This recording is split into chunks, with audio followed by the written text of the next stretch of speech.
Olá, eu sou a professora Daiane e eu resolvi fazer esse vídeo hoje, onde eu trago a análise, eu resolvo as questões de história do Enem 2019 para tentar ajudar vocês que forem fazer a prova do Enem, para que vocês possam fazer uma revisão rápida, já que agora, em cima da hora, para a prova não é muito recomendado que vocês intensifiquem os estudos. Então, resolver questões e analisar provas anteriores é uma ótima estratégia para você conhecer um pouco melhor, se apropriar um pouco mais da prova, entender como as questões elas funcionam e observar também aqueles conteúdos que estiveram presentes nas questões do ano passado e que, se porventura tiver alguma parecida com essa, você possa se sentir um pouco mais confortável. Então, convido você que ainda não é inscrito a se inscrever no canal. Se você vai fazer o Enem, curte logo esse vídeo para não esquecer lá no final. Compartilha com aqueles seus colegas que também farão a prova, porque dessa forma eles vão poder revisar também e se apropriar desse conteúdo que foi feito com muito carinho para vocês. Então, vamos para o vídeo. Então, a primeira questão selecionada foi a questão 48. Todas essas questões elas estão presentes no caderno de Ciências Humanas do primeiro dia do Enem 2019, é o caderno 1 azul. Então, nós temos aqui na questão 48. O Instituto Histórico e Geográfico Brasileiro, IHGB, reuniu historiadores, romancistas, poetas, administradores públicos e políticos em torno da investigação a respeito do caráter brasileiro. Em certo sentido, a estrutura dessa instituição, pelo menos como projeto, reproduzia o modelo centralizador imperial. Assim, enquanto na corte localizava-se a sede, nas províncias deveria haver os respectivos institutos regionais. Estes, por sua vez, enviariam documentos e relatos regionais para a capital. Esse trecho desse texto foi retirado do livro Uma Breve História do Brasil. Então, a partir desse texto, nós chegamos na seguinte questão. De acordo com o texto, durante o reinado de Dom Pedro II, o referido instituto objetivava: alternativa A, construir uma narrativa de nação. B, debater as desigualdades sociais. C, combater as injustiças coloniais. D, defender a retórica do abolicionismo. E evidenciar uma diversidade étnica. Então, aqui, nessa questão, independente da gente interpretar esses aspectos aí que foram ressaltados a respeito do Instituto Histórico e Geográfico Brasileiro, que foi uma instituição criada com a intenção clara de construir uma história nacional a partir do Brasil independente. Independente dessas informações que nós temos aí no texto motivador, se a gente parar para analisar as questões, as alternativas, melhor dizendo, a gente vai observar que em quatro respostas aí nós temos uma proposta bem semelhante. Então, aqui, tratar, por exemplo, na B, debater desigualdades sociais, discutir sobre as desigualdades sociais, será que fazia parte das intenções da construção de um projeto de nação brasileira? A C, combater injustiças coloniais. Então, a gente tem lá, debater desigualdades sociais, combater injustiças coloniais, são bem próximas no significado. A D, defender a retórica do abolicionismo. Então, o abolicionismo também tinha como pretensão, debater desigualdades sociais e combater injustiças coloniais. Está também relacionada com esses dois outros que eu citei anteriormente. E o evidenciar uma diversidade étnica. Então, também nós temos um aspecto aqui que, de certa forma, se relaciona a essa intenção de pensar sobre as diversidades que caracterizavam o Brasil, do ponto de vista étnico, do ponto de vista social, do ponto de vista econômico. Então, se a gente observar essas quatro opções, elas são muito próximas. E a gente tem uma que vem totalmente num sentido diferente, que é a alternativa A, construir uma narrativa de nação, que era justamente a intenção do Instituto Histórico e Geográfico Brasileiro quando ele foi criado. né? Havia um que centralizava, né, as intenções de pensar o Brasil do ponto de vista nacional, e existiam também os institutos regionais, né, que ficavam responsáveis por relatar a história e as especificidades dos seus territórios. Portanto, nessa questão 48, a gente tem a alternativa A como a alternativa correta.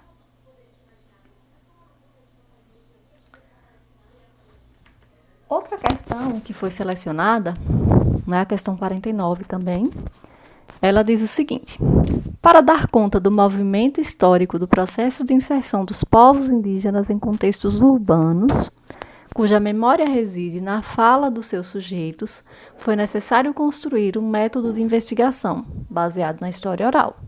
Então, aqui a gente já tem uma questão, né, que leva em consideração uma metodologia da história, né, que faz parte dessas questões que geralmente são pontuadas no Enem.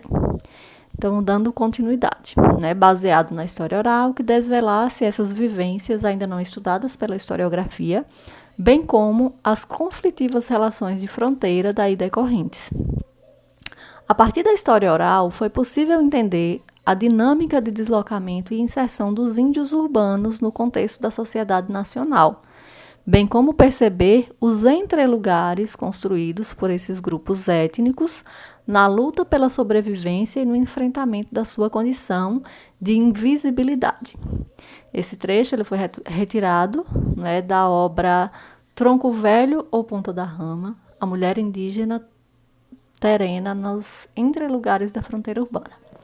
Então, a partir desse texto, nós temos a questão.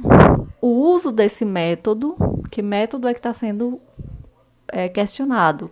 O método da história oral, né? É um método utilizado para análise da história. Para compreender as condições dos povos indígenas nas áreas urbanas brasileiras, justifica-se por... Vamos observar aqui quais são as alternativas. Alternativa A: focalizar a empregabilidade de indivíduos carentes de especialização técnica. B: permitir o recenseamento de cidadãos ausentes das estatísticas oficiais. Lembrem-se que a gente está pensando, né? O que está sendo perguntado é o seguinte: se o uso do método da história oral para compreender as condições dos povos indígenas nas áreas urbanas brasileiras se justifica, né? O porquê de ter se utilizado esse método para estudar esse tipo de coisa, né? B: permitir o recenseamento de cidadãos ausentes das estatísticas oficiais. C: neutralizar as ideologias dos observadores imbuídos de viés acadêmico. D: promover o retorno de grupos apartados de suas nações de origem. E D: registrar as trajetórias de sujeitos distantes das práticas da escrita. Gente, quando a gente usa o método da história oral, ele tem, né, é um método muito utilizado, muito difundido atualmente, né, pela história, e ele tem um valor muito grande para registrar a história desses povos que não têm uma tradição escrita, né, não só como os povos indígenas, mas ela também é muito referenciada para a análise da história de povos que não foram ainda, que não utilizaram ainda os recursos da escrita para deixarem registrados as suas experiências históricas. Então, com isso, a gente já pode ir diretamente aí para a alternativa correta, que a alternativa é registrar as trajetórias de sujeitos distantes das práticas de escrita. Esse é um dos principais objetivos da história oral, certo? Então, vamos passar para a próxima questão, a questão 50. A questão 50 vai tratar, começa da seguinte forma: uma privatização do espaço maior do que aquela proporcionada pelo quarto evidencia-se cada vez mais no século XVII e XVIII. Como arrueles, que é o espaço entre a cama e as paredes, as alcovas são espaços além do leito, longe da porta que dá acesso à sala, ou a antecâmara nas casas da elite. Thomas Jefferson, tecnólogo do estilo no século XVIII, mandou construir uma parede em torno da sua cama, a fim de fechar completamente o pequeno cômodo além do leito, cômodo no qual só ele podia entrar, descendo da cama do lado da ruelle, que era aquele espaço entre a cama e as paredes. Esse texto ele foi retirado da obra A Origem da Vida Privada, da Renascença ao século das Luzes. Então, nós temos aqui um texto, né, que fala dos espaços, né, privados, né, dos espaços mais íntimos das pessoas, de como ele se configurava.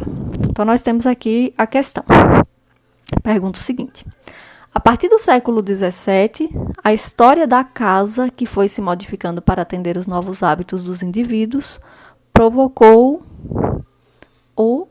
a alternativa A, ampliação dos recintos, iluminação dos corredores, desvalorização da cozinha, embelezamento dos jardins ou especialização dos aposentos.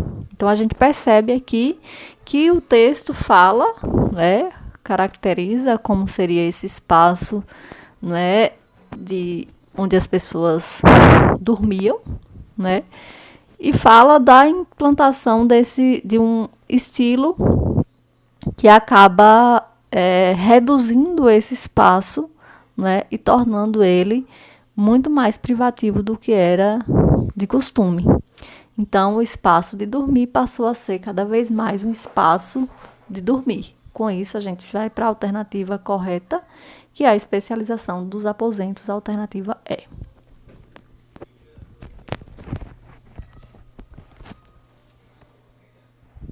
A próxima questão a ser selecionada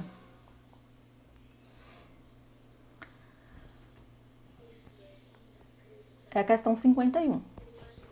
Ela diz o seguinte: os pesquisadores que trabalham com sociedades indígenas, observem mais uma questão que traz a questão das sociedades indígenas, né? Esse aspecto, como ele esteve presente nessa prova. Então, reiniciando aqui. Os pesquisadores que trabalham com sociedades indígenas centram sua atenção em documentos do tipo jurídico administrativo, visitas, testamentos, processos ou em relações informes e têm deixado em segundo plano as crônicas. Quando as utilizam, dão maior importância àquelas que foram escritas primeiro e que têm caráter menos teórico e intelectualizado, por acharem que estas podem oferecer informações menos deformadas. Então, aqui nós temos um texto, né, que está tratando das escolhas dos pesquisadores a respeito das sociedades indígenas, né, que tem algumas restrições ao utilizar as crônicas como fonte. Dando sequência aqui, contrariamos esse posicionamento, ou seja, o autor aí discorda da utilização somente dessas crônicas mais antigas. E ele vai dizer por quê. Pois as crônicas são importantes fontes etnográficas, independentemente de serem contemporâneas ao momento da conquista, ou de terem sido redigidas em período posterior. O fato de seus autores serem verdadeiros humanistas ou pouco letrados não desvaloriza o conteúdo dessas crônicas. Esse texto ele foi tirado da obra O Ailu Andino nas Crônicas Quentistas, um polígrafo na literatura brasileira do século XIX, 1885-1897. Então, nós temos aqui outra questão que se relaciona a questões mais teóricas da história, né? Tivemos já uma analisada aí que considerava o método da história oral. Aqui a gente tem uma que fala sobre fontes, a utilização das fontes para a construção da história. Então, vamos lá. As fontes valorizadas no texto são relevantes para a construção da história das sociedades pré-colombianas. Por quê? Então, as fontes valorizadas no texto são as crônicas. Vamos aqui. Alternativa A. Sintetizam os ensinamentos da catequese. B. enfatizam os esforços de colonização. C. Tipificam os sítios arqueológicos. D.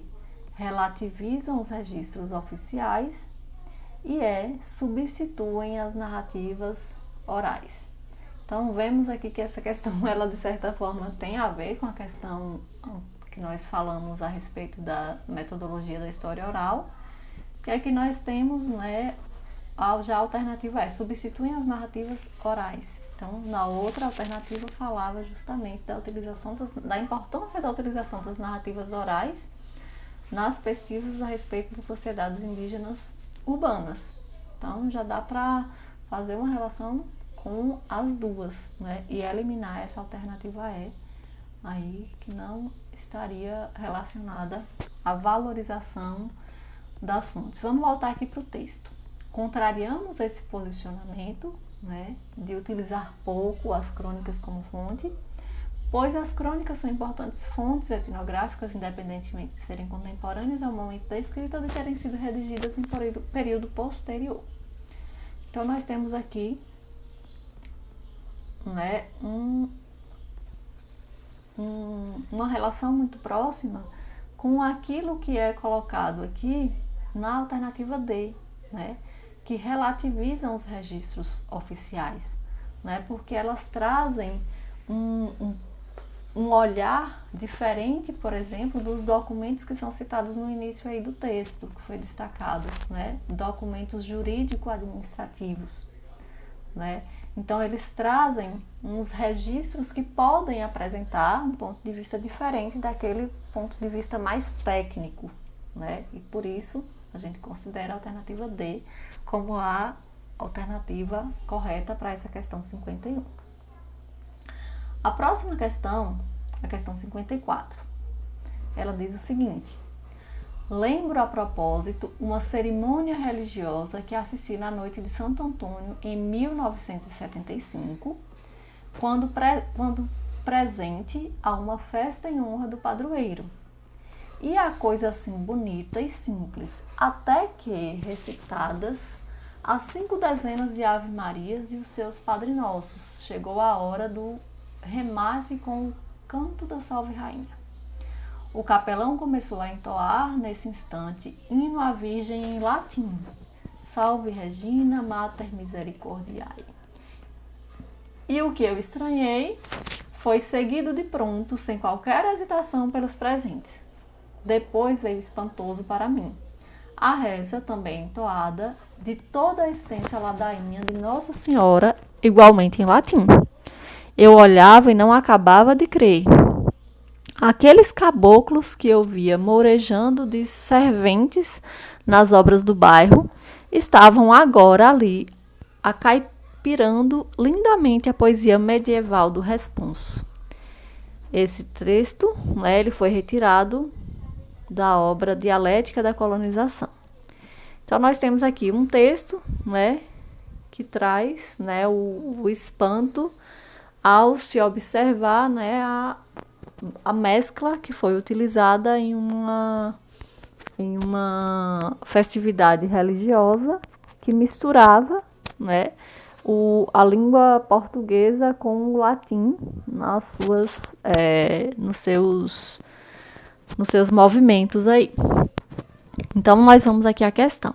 O estranhamento do autor diante da cerimônia relaciona-se ao encontro de temporalidades que, alternativa A, questionam os ritos católicos. Ele está questionando os ritos católicos? Acho que não. B, evidenciam práticas ecumênicas a mistura de práticas religiosas? Também não, não é esse o foco aí do que está sendo discutido pelo autor, apresentado pelo autor. C, elitizam manifestações populares? Não necessariamente, né? Porque não está trazendo uma questão de diferenciação, né, de elite para povo, muito pelo contrário, né? O espanto está justamente relacionado ao fato de como ele coloca os caboclos serventes de obras do bairro estavam, né, ali acaipirando uma poesia medieval de responso. A gente vai aqui para D. Valorizam conhecimentos escolares? Não necessariamente, né? Porque são pessoas simples que estão ali, né, tratando de uma língua, de um idioma, né, totalmente diferente daquele utilizado no dia a dia. E a alternativa é, revelam permanências culturais. Exatamente. Então, aquele responso medieval, aquela prática religiosa medieval, estava sendo ali em 1975 utilizada, né, por aquelas pessoas, e esse seria o alvo do espanto do autor. Então, questão 54 concluída, vamos à próxima questão, que foi a questão 55.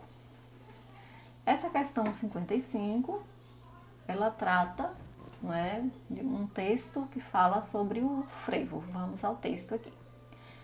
O frevo é uma forma de expressão musical, coreográfica e poética, enraizada no Recife e em Olinda, no estado de Pernambuco.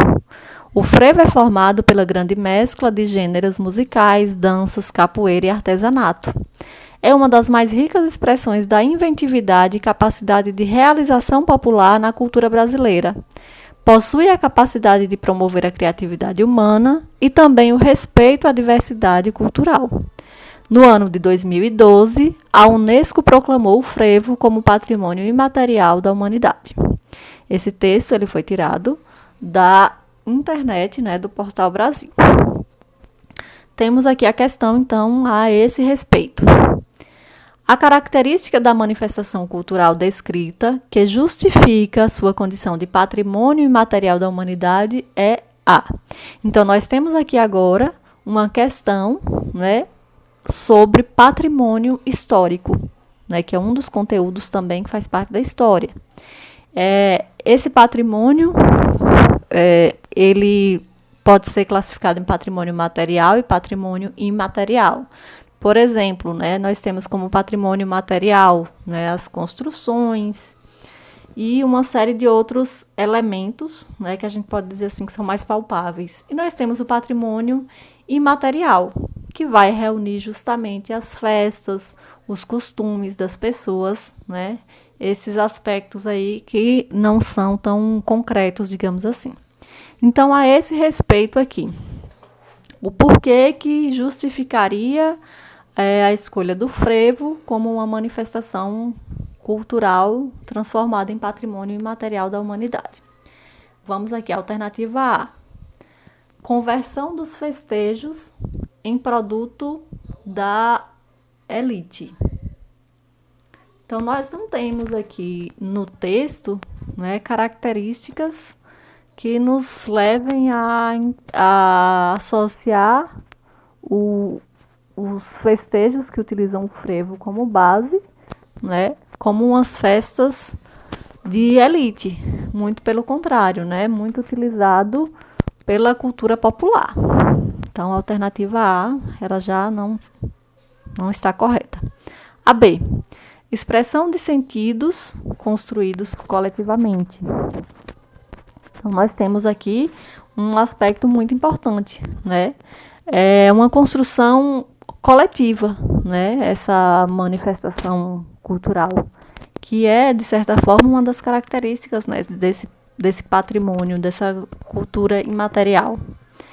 As outras aqui, vamos ver. Dominação ideológica de um grupo étnico sobre outros, como eu já falei na alternativa A, né? É uma expressão da cultura popular. Então, não seria dominação de um grupo sobre outros. D. Disseminação turística internacional dos eventos festivos. Então, há sim, né, uma importância turística internacional nessas festividades, né, que utilizam o frevo como uma das suas manifestações. Mas o fato que levou à escolha do frevo como patrimônio material da humanidade não tem relação nenhuma com essa disseminação turística internacional. E A é identificação de simbologias presentes nos monumentos artísticos. Então, quando a gente fala de patrimônio imaterial, né, não haveriam monumentos, né? Se a gente pensar em monumentos como estátuas, por exemplo, já vai entrar no patrimônio material. E a festa, uma manifestação cultural como o frevo, não se enquadra nesse aspecto aí do patrimônio.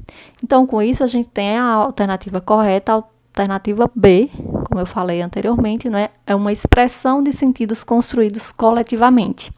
E esse aspecto, né, contribuiu para que o frevo fosse elevado à condição de patrimônio material da humanidade. A próxima questão selecionada foi a questão de número 62.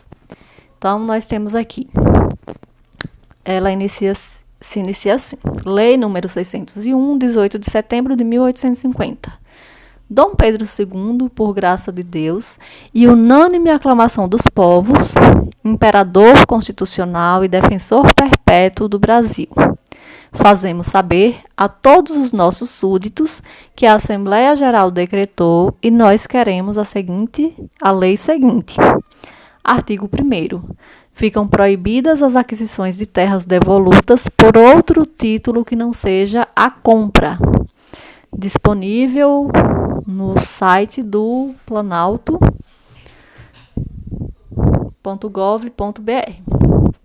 Então, nós temos aqui o trecho, né, de uma lei, e a partir desse trecho dessa lei que foi selecionada, a gente vai analisar a questão, que pergunta o seguinte: considerando a conjuntura histórica, o ordenamento jurídico abordado resultou na... Então, aqui, a gente precisa, né, analisar a conjuntura histórica.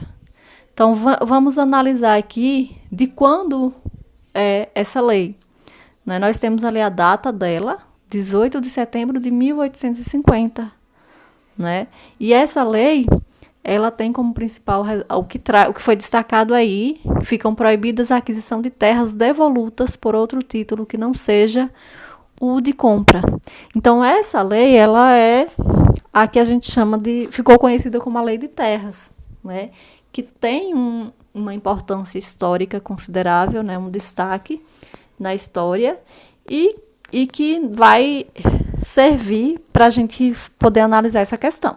Então, nós temos aqui a alternativa A, mercantilização do trabalho livre. B, retração das fronteiras agrícolas. C, demarcação de territórios indígenas. D, concentração da propriedade fundiária. E a alternativa é expropriação das comunidades quilombolas. Então, essa lei de terras, ela ficou muito conhecida, né, por estar relacionada ao contexto, né, do tráfico de escravos. Né? A partir de 1850, ficou proibido o tráfico de escravos. Então, essa lei ela surge como sendo uma alternativa, né, para dificultar a aquisição de terras por parte das populações mais pobres, né, já que o Brasil possuía terras, né, de uma forma muito, muito fácil.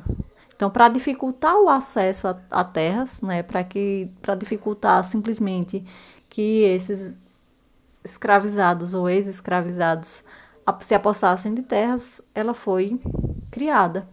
Então, com isso, a gente pode considerar que esse ordenamento jurídico, ele resultou na concentração da propriedade fundiária, né? Porque somente aqueles que tivessem condições de adquirir essas terras e de pagar por elas poderiam se tornar donos. Então, com isso, a gente tem uma dificuldade de acesso a terras, né, por aquela população mais escrava, sobretudo aquela relacionada mais pobre, né? Sobretudo relacionada ao contexto da escravização. A próxima questão,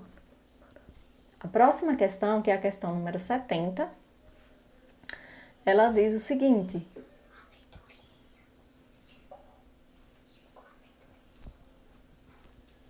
ela diz o seguinte: a regência iria enfrentar uma série de rebeliões nas províncias, marcadas pela reação das elites locais contra o centralismo monárquico, levando a efeito pelos interesses dos setores ligados ao café da corte, como a cabanagem no Pará, a balaiada no Maranhão e a sabinada na Bahia. Mas de todas elas, a Revolução Farroupilha era aquela que mais preocuparia, não só pela sua longa duração, como pela sua situação fronteiriça da província do Rio Grande, tradicionalmente a garantidora dos limites e dos interesses antes lusitanos e agora nacionais do Prata. Esse texto foi tirado da obra História do Brasil para Ocupados. Então, aqui nós temos, né, um contexto que foi ressaltado, o contexto da regência, né, aquele que intermedia o primeiro e o segundo reinado no Brasil, e ele teve como principal destaque, né, para a história essas rebeliões regenciais. Então, nós temos aqui a questão. A característica regional que levou uma das revoltas citadas a ser mais preocupante para o governo central era a. Então, nós temos lá, foram citadas algumas rebeliões ali, mas foi destacada a Revolução Farroupilha, né, que mais preocuparia o governo. Então, tanto pela duração quanto pela situação de fronteira do Rio Grande. Então, que garantia os limites e os interesses da região. Então, nós temos aqui, alternativa A, autonomia bélica local. Alternativa B, coesão ideológica radical. Alternativa C, liderança política situacionista. Alternativa D, produção econômica exportadora. E a alternativa E, localização geográfica estratégica. Então, nós temos aqui no finalzinho ali do texto, fala o seguinte, né, que a preocupação com essa província do Rio Grande, ela estava relacionada à situação de fronteira, né? Essa província, ela era fundamental para a dominação, né, pelo Estado brasileiro, porque ela seria garantidora dos limites e dos interesses na região, né? Então, a importância fundamental vai ser devido à sua localização geográfica estratégica, como vem aí descrito na alternativa E, que é a alternativa correta. A próxima questão selecionada foi a questão número 71. Ela traz o seguinte texto. É amplamente conhecida a grande diversidade gastronômica da espécie humana. Frequentemente, essa diversidade é utilizada para classificações depreciativas. Assim, no início do século, os americanos denominavam os franceses de comedores de rãs. Os índios Kaapuu discriminam os timbiras, chamando-os pejorativamente de comedores de cobra.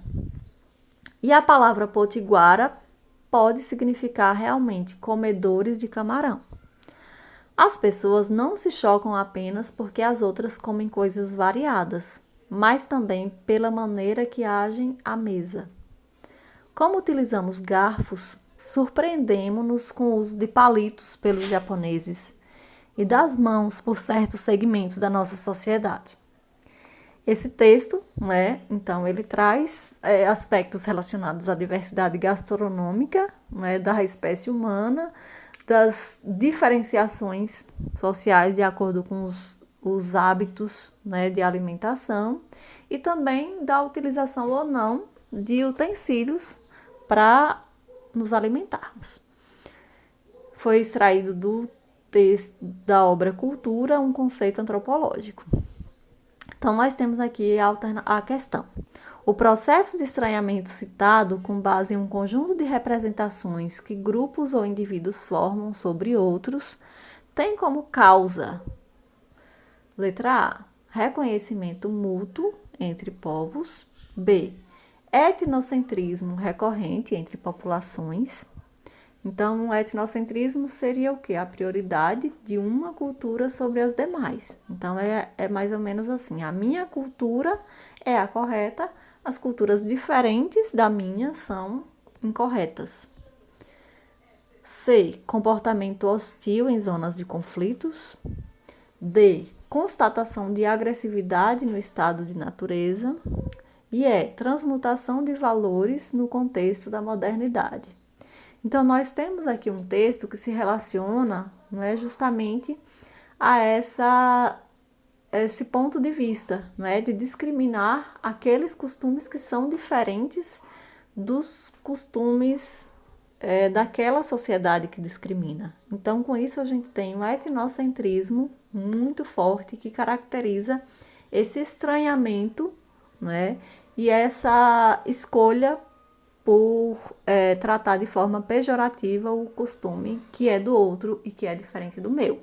Então, com isso, a gente tem aqui a alternativa B como alternativa correta da questão 71.